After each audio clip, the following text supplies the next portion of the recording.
नमस्कार, स्वागत है आपका हमारे YouTube channel real the tarot card reader में। गाइस, आज मैं आपके सामने फिर एक कलेक्टिव रीडिंग, एक जनरल रीडिंग लेकर हाज़िर हुई हूँ। एंड आज का जो टॉपिक है वो इसके ऊपर है, जैसा भी पूर्णिमा यानी कि न्यू मून शिफ्ट हुआ है तो उसके बाद का रीडिंग है। मतलब ऑब्वियसली एक आध दिन बीच में निकल गया। I am really sorry for that, क्योंकि लास्ट 3 डेज़ से आई थिंक सो कोई वीडियो अपलोड नहीं हुई है चैनल पे, एक्सेप्ट शॉर्ट्स, ठीक है। तो कहीं न कहीं थोड़ा-सा हेल्थ का इश्यू था इस वजह से, एंड पर्सनल रीडिंग्स भी इसी वजह से होल्ड पे थी 3-4 दिन से। Okay, so let's get back to work. So यहाँ पर आज हम देखेंगे कि आज जो सेशन है, जो रीडिंग है, ऑब्वियसली वो मैंने आपको बता दी। करंट फीलिंग क्या चल रही है आपके पार्टनर की, स्पेशली ये न्यू मून शिफ्ट के बाद, सॉरी फुल मून शिफ्ट के बाद। आई एम सॉरी, मैं न्यू मून बोल रही हूँ, फुल मून है ये, ठीक है। फुल मून शिफ्ट, फेब्रवरी का मून। लेट्स सी कि आपके लिए क्या लेकर आया है। अगेन गाइस, ये जर्नल रीडिंग है, सो प्लीज इसे जर्नल की तरह ही लो। Take what resonates with you and leave the rest. जरूरी नहीं है हर शब्द, हर चीज़ आपके साथ रेजोनेट हो। अगर कुछ रेजोनेट हो, वेल एंड गुड। अगर नहीं हो तो कोई बात नहीं है, आप उसको स्किप कर सकते हो, छोड़ सकते हो, totally up to you. Let's सी।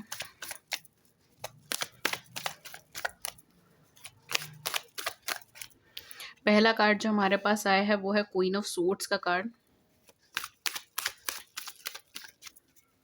और कौन सा कार्ड आया है हमारे पास? We have 5 of swords, queen of swords, 5 of swords,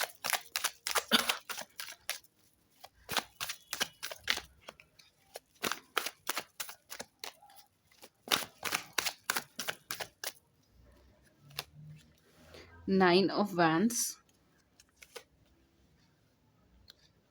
justice, 10 of coins and 10 of cups. 10 of coins है, 9 ऑफ कप्स है। ओके, सो यहाँ पर क्या क्या चीज़ें हैं?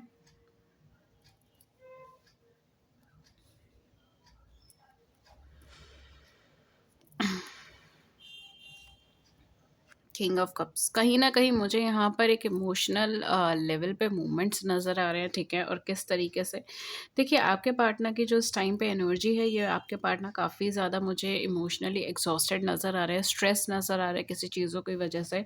एंड हो सकता है ये इसी वजह से एक अनफेयर ट्रीटमेंट, अनफेयर सिचुएशंस के अंदर हैं, ठीक है। बिकॉज काफ़ी सारे लोगों के लिए ये केसेस हो सकते हैं कि आपके पार्टनर ने आपके साथ थर्ड पार्टी सिचुएशन रखा था, अनफेयर ट्रीटमेंट करा था, आपको कहीं न कहीं प्रॉपर रिस्पेक्ट नहीं दी थी, प्रॉपर लव नहीं दिया था, या फिर एक अनफेयर जेस्चर यहाँ पे करा था, जिसकी वजह से ये सारी इश्यूज़, ये सारी प्रॉब्लम्स यहाँ पे खड़ी हुई हैं। एंड इसकी वजह से शायद आप दोनों के बीच में सेपरेशन भी आया है, आप दोनों अलग भी हुए हैं, ठीक है। आप दोनों ने कहीं न कहीं एक-दूसरे के साथ अच्छा एक कम्युनिकेशन जो था वो भी बंद कर दिया है, कम्युनिकेटिव लेवल पे चीज़ें ख़त्म कर दी हैं, ये सारी चीज़ें भी यहाँ पे हो सकती हैं। बट ओवरऑल जो मुझे यहाँ पे सिनेरियो दिखाई दे रहा है कि after this full moon energy, या after this full moon energy shift, आपके पार्टनर इमोशनल लेवल पे काफ़ी ज़्यादा एक्सप्रेसिव हुए हैं। आपको लेकर ये बहुत ज़्यादा एग्रेसिव भी हुए हैं, ठीक है। हो सकता है काफ़ी सारे लोगों से इस टाइम पे ये झगड़ा भी कर रहे हो, काफ़ी सारे लोगों से इन्होंने कम्युनिकेशन कट कर दिया है, बातचीत करनी बंद कर दिया है।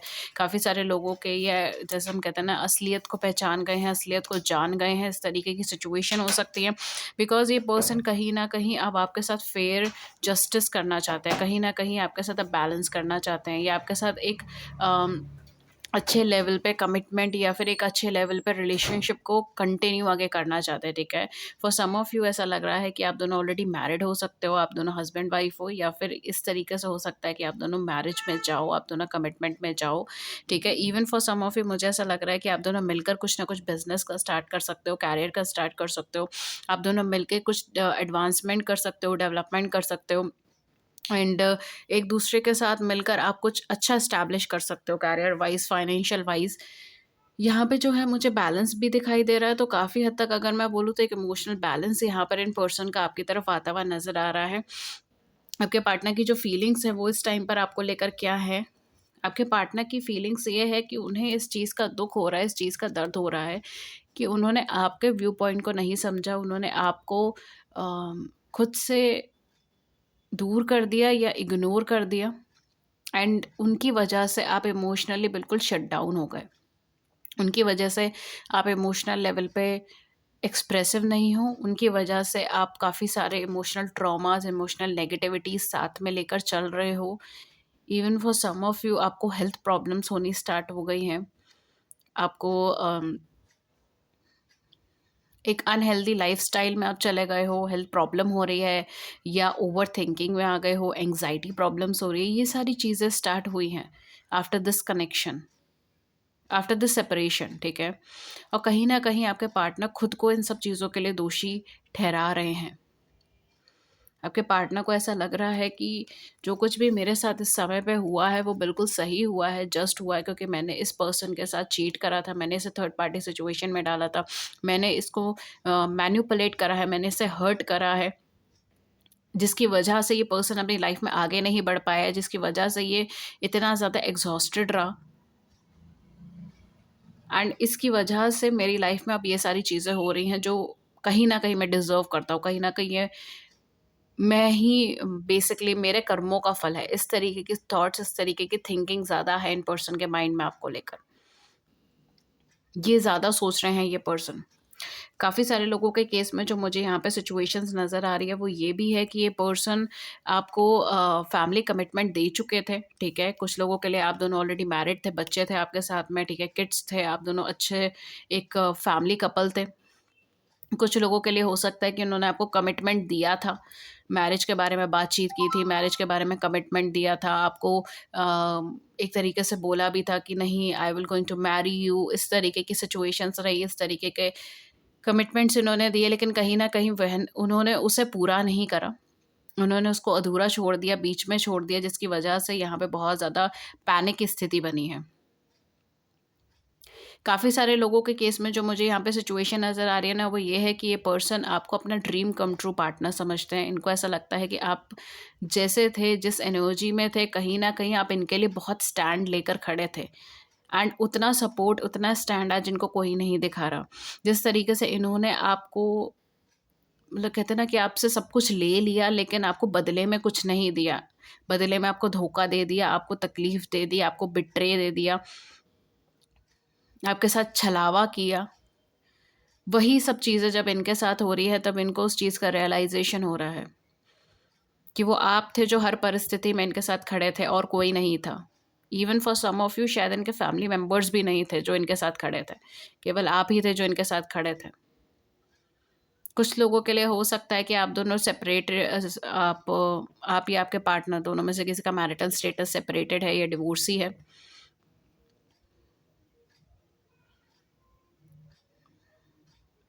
आप मुझे एक ईज़ी एनर्जी में नहीं दिखाई दे रहे, कॉम्प्लिकेटेड एनर्जी में ज़्यादा नज़र आ रहे हो, ठीक है? एंड आपके पार्टनर के थॉट्स आपको लेकर अब यही है कि ये अब आपके लिए बहुत एक कन्विंसिंग पावर रखना चाहते हैं, आपके लिए स्टैंड लेना चाहते हैं बिकॉज़ अब ये पर्सन इमोशनल लेवल पर आपसे बहुत डीपली कनेक्टेड फ़ील करते हैं। Just look at this card, we have 10 of cups, we have 9 of sorry 10 of मैं बार-बार इसे 10 ऑफ कप्स बोल रही हूँ। 10 of coins, 9 of cups and king of cups. कहीं न कहीं इनको ऐसा लगता है कि अब मुझे इस रिलेशनशिप में जो इमोशनल, सेंटिमेंटल जो इन्वेस्टमेंट करा था उसको सॉलिडिफ़ाई करने की ज़रूरत है। यानी कहीं न कहीं जो भी मैंने इसके अंदर इमोशनल लेवल पे डाला है, जो भी आपने डाला है, अब प्रिपरेशन इस चीज़ की है कि मैं उसको कैसे कमिटमेंट में चेंज करूँ। या अगर आप दोनों ऑलरेडी मैरिड हैं, तो उसको कैसे एक हैप्पी मैरिड लाइफ़ में चेंज करूँ, उसे कैसे एक अच्छे कपल की एनर्जी में चेंज करूँ। बिकॉज़ कहीं न कहीं for some of you maybe caste community अलग थी, फैमिली का प्रेशर था, फाइनेंशियल सिचुएशंस थी ऐसी जिसकी वजह से आप दोनों एक अच्छा लाइफ नहीं बिता पाए, एक इमोशनल लेवल पर आप दोनों एक दूसरे के साथ कनेक्ट तो हुए लेकिन या तो मैरिज तक चीज़ें नहीं पहुँची या फिर मैरिज हुई भी तो मैरिज अच्छी नहीं चली, इस तरीके की सिचुएशन हो सकती है। क्योंकि ये पर्सन अब बिल्कुल भी रुकने वाले नहीं हैं, ठीक है? ये पर्सन लिटरली अगर मैं यहाँ पे देख रही हूँ तो इनका किसी कोई सेपरेशन की एनर्जी बन रही है। Maybe for some of you कोई थर्ड पार्टी सिचुएशन हो सकता है बीच में हो। अगेन मैं सबके लिए नहीं बोलूँगी third party situation because obviously सबके केस में थर्ड पार्टी सिचुएशन नहीं होगी। थोड़े ही लोगों की एनर्जी है, ठीक है? तो जो मैच हो रहा है वही लें। कुछ लोगों के केस में जैसे मैंने कहा थर्ड पार्टी सिचुएशन हो सकती है, तो यहाँ पे मुझे एक सेपरेशन होता हुआ नज़र आ रहा है, ठीक है। फॉर सम ऑफ यू में भी हो सकता है पर्सन कहीं ना कहीं अपनी लाइफ में एक ट्रबलसम एरिया से निकल रहे हैं, कोई रिलेशनशिप का सेपरेशन से निकल रहे हैं, या फिर कोई मैरिटल स्टेटस में किसी सेपरेशन से निकल रहे हैं। तो कहीं न कहीं ये पर्सन अब आपके लिए स्टैंड लेने के लिए कहीं न कहीं तैयार होते हुए नज़र आ रहे हैं, ठीक है। इनका जो माइंड है ना वो आपकी तरफ बहुत ज़्यादा इंक्लाइंड है। ये कल रात भी कहीं न कहीं मतलब न्यू मून के टाइम पे ये कहीं न कहीं आपके सॉरी फुल मून के टाइम पे कहीं न कहीं आप ही के बारे में सोच रहे थे, ठीक है। Even for some of you अगर आपके फैमिली है, अगर आप दोनों हस्बैंड वाइफ है, फैमिली है आपकी, तो कहीं न कहीं उनके बारे में बहुत ज़्यादा सोच रहे थे कि उनका प्रोग्रेस कैसे करना है, आगे कैसे देखना है। इन सब चीज़ों के बारे में बहुत ज़्यादा सोच रहे थे। अगर कोई फैमिली सिचुएशंस की वजह से चीज़ें अटकी हुई हैं, फाइनेंस की वजह से चीज़ें अटकी हुई हैं, तो आपके पर्सन कहीं न कहीं उसको सॉल्यूशन पे बहुत ज़्यादा ड्रॉन थे। कि कैसे भी करके मुझे इस प्रॉब्लम का सॉल्यूशन ढूँढना है एंड मुझे यहाँ पे हार नहीं माननी, मुझे यहाँ पे गिव अप नहीं करना। क्यों? क्योंकि मैं इस पर्सन के साथ एक इमोशनली कनेक्टेड हूँ। ये पर्सन मेरा विश कम ट्रू है, ये पर्सन मेरा ड्रीम कम ट्रू है। ऐसी पर्सनैलिटी मुझे आज तक कभी देखने को नहीं मिली। ऐसा कोई पर्सन मुझे दिखा नहीं जिसने मुझे इतना सपोर्ट करा हो। मैंने सामने से इस इंसान को इतना हर्ट करा, मैंने सामने से इसको इतनी तकलीफ़ दी, इसको इतना बुरा-भला बोला, ठीक है? इवन इसको कंपैरिज़न करा, इसको हर्ट करा, इमोशनल लेवल पर बार-बार इसको ट्रिगर करा। लेकिन ये पर्सन ने कभी भी मुझे पलट कर जवाब नहीं दिया, या ये पर्सन ने कभी भी मेरा साथ नहीं छोड़ा। इस तरीके के थॉट्स ये पर्सन ज़्यादा कैरी कर रहे हैं कि चाहे हम दोनों सेपरेट हैं एक-दूसरे से, चाहे एक-दूसरे से बातचीत भी नहीं चल रही होगी, लेकिन आज भी इनको श्योरिटी है कि ये पर्सन यानी कि आप कभी भी इनका साथ नहीं छोड़ोगे, कभी भी इनकी बैक बाइटिंग नहीं करोगे, कभी भी आप इनके लिए कुछ हार्मफुल चीज़ नहीं करोगे। इतना विश्वास है इन पर्सन को आप पे, आँखें बंद करके विश्वास है। और ये विश्वास क्यों डेवलप हुआ? क्योंकि इनको कहीं न कहीं उस चीज़ का रियलाइज़ेशन है कि मैं इमोशनल लेवल पे एक्सप्रेसिव नहीं हुआ था। मैंने अपने इमोशंस को एक्सप्रेस नहीं करा, मैंने अपने दिल की तमन्ना, अपनी फीलिंग्स को भी एक्सप्रेस नहीं करा। न जाने कैसे ये इंसान सब कुछ समझ जाता है, न जाने कैसे ये पर्सन मेरे बारे में सब कुछ जान जाता है, समझ जाता है, मुझे समझ जाता है, मेरे रिलेशनशिप्स को समझ जाता है, मेरे माइंडसेट को समझ जाता है, और ये हमेशा मेरे साथ खड़ा रहता है। इवन मेरी जितनी भी परेशानी, प्रॉब्लम्स रहीं, मेरे फैमिली मेंबर्स तक मेरे साथ नहीं खड़े रहे, मेरे क्लोज़ फ्रेंड्स तक मेरे साथ नहीं खड़े रहे, जिन्हें मैं अपना कहता था, जिनके ऊपर मैंने अपने का टैग लगाया था, वो लोग मेरे साथ नहीं खड़े रहे, लेकिन ये इंसान मेरे साथ खड़ा रहा। इस तरीके के थॉट्स, इस तरीके की फीलिंग्स इन पर्सन को बहुत ज़्यादा है, ठीक है? जैसे हम कहते हैं ना, आईने में खुद को देखना, ये वो एनर्जी है, खुद को आईने में देखना और ये चीज़ें देखना कि कौन है जो असलियत में इनका साथ दे रहा था, कौन है जो असलियत में इनके लिए खड़ा हुआ था, कौन है जो हर विपरीत परिस्थितियों में भी इनके रीढ़ की हड्डी की तरह खड़ा था। तो ऐसा कौन इंसान था? कहीं न कहीं वहाँ पर आप ही का ही ख़्याल बहुत ज़्यादा आ रहा था, बहुत ज़्यादा सोचा जा रहा था। Evening for some of you, मुझे जो यहाँ पे लग रहा है इवनिंग से लेके नाइट के टाइम पे ये पर्सन बहुत ज़्यादा आपके बारे में सोच रहे थे। एंड इनफैक्ट कुछ लोगों के केस में ये भी चीज़ हो सकती है कि कंटीन्यूअसली काम में बिज़ी था, कंटीन्यूअसली जो भी इनका प्रोफ़ेशन है, वर्क है, उसके अंदर बिज़ी थे। लेकिन कहीं न कहीं दिल इनका आपके ऊपर ही था। इनका दिल कभी किसी चीज़ में नहीं लग रहा था, किसी कार्य में नहीं लग रहा, किसी काम में नहीं लग रहा। बार-बार डिस्ट्रैक्ट हो रहे थे, बार-बार चीज़ें छोड़ रहे थे, फिर दोबारा काम कर रहे थे। इस तरीके की सिचुएशन यहाँ पे हो सकते हैं, बिकॉज़ इमोशनल लेवल पे ये पर्सन, जैसे कहते हैं ना कि एक इमोशंस की आउटबर्स्ट हुआ इनके मन में, ठीक है? इस तरीके का सिचुएशन यहाँ पे हो सकता है। एक इमोशनल आउटबर्स्ट यहाँ पे हो सकता है, specially with king of cups and nine of cups. एक इमोशनल आउटबर्स्ट होना, एक इमोशनल लेवल पर समथिंग लाइक एक क्लिक के अंदर जब हमको चीज़ें रिमेंबर होती है ना, एक क्लिक के अंदर जब हमको चीज़ें याद आती है कि अरे उस इंसान ने मुझे उस टाइम पे बोला था, मैं मान जाता तो क्या ही बात थी। तो इस तरीके की सिचुएशंस यहाँ पे मुझे ज़्यादा नज़र आ रही है, ठीक है? आपके पर्सन के साथ स्पेशली जो इस फुल मून के अंदर हुआ हो सकता है, ओके?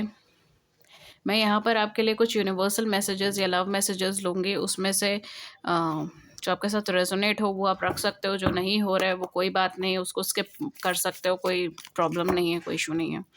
लेट्स सी आपके लिए क्या आते हैं।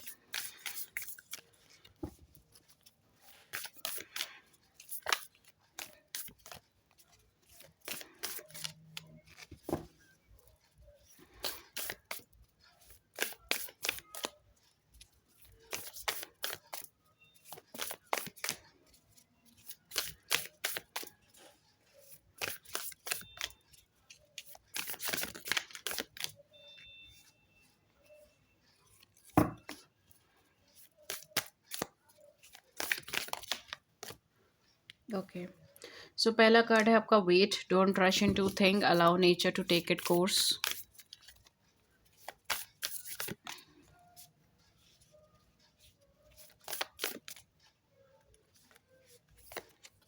Then we have look deep within your heart and you will feel my love. My love for you is as deep as the ocean. Then we have physical union. Honor the place in one another where you are one eternal soul, for there you will find true bliss. And last card जो हमारे पास है वो है, if you could do anything what would it be, the answer dwells in your heart not in your mind, for the heart is the gateway to the soul. कहीं ना कहीं यहाँ पे यूनिवर्सल मैसेजेस आपको यही आ रहा है कि रश मत कीजिए चीज़ों का। यूनियन कहीं ना कहीं, यूनियन का ऑब्वियसली कार्ड ही आ गया, तो यूनियन कहीं ना कहीं आपके लिए वेट कर रहा है, ठीक है। अपकमिंग टाइम पे यूनियन आपका इंतज़ार कर रहा है, यूनियन आपके लिए वेट कर रहा है। एंड अपने दिल के अंदर झाँक कर देखिए, क्योंकि कहीं न कहीं जो भी आपको मेजर डिसीजंस लेने हैं वो यूनिवर्स आपसे कह रहा है कि वो मेजर डिसीजंस के आंसर्स हमेशा आपके हार्ट से आते हैं, आपके माइंड से नहीं। ओके, बिकॉज़ आपका हार्ट ही गेटवे है आपके सोल का। और ये मैसेज आपके पार्टनर की साइड से हो सकता है that look deep with in your hearts and you will feel my love, कि अपने दिल में झाँक कर देखिए और आपको इनका प्यार महसूस होगा। My love for you is as deep as the ocean. इनका लव आपके लिए ऐसा डीप है जैसे कि ओशन, समुद्र। Okay, so guys this was your reading and hopefully इस रीडिंग ने आपकी बड़ी सी जिंदगी में छोटी सी मदद कर दी हो। अगर ऐसा हुआ है then do hit the big big big like button and subscribe button. Share your views in the comment section below, I would love to hear it. किसी और टॉपिक पे रीडिंग चाहिए then do let me know in the comment section, I would love to create a reading on that topic. And अगर आप मुझसे कोई भी personalise sessions लेना चाहते हैं देन आप डिस्क्रिप्शन बॉक्स चेक कर सकते हैं, वहाँ पे चार्जेस मेंशन है। You can contact me on email और व्हाट्सएप, लिंक्स आई नीचे डिस्क्रिप्शन बॉक्स के अंदर मेंशन है। Thank you so much. मैं मिलती हूँ आपको नेक्स्ट रीडिंग में किसी नए टॉपिक के साथ। टिल देन टेक केयर, नमस्कार।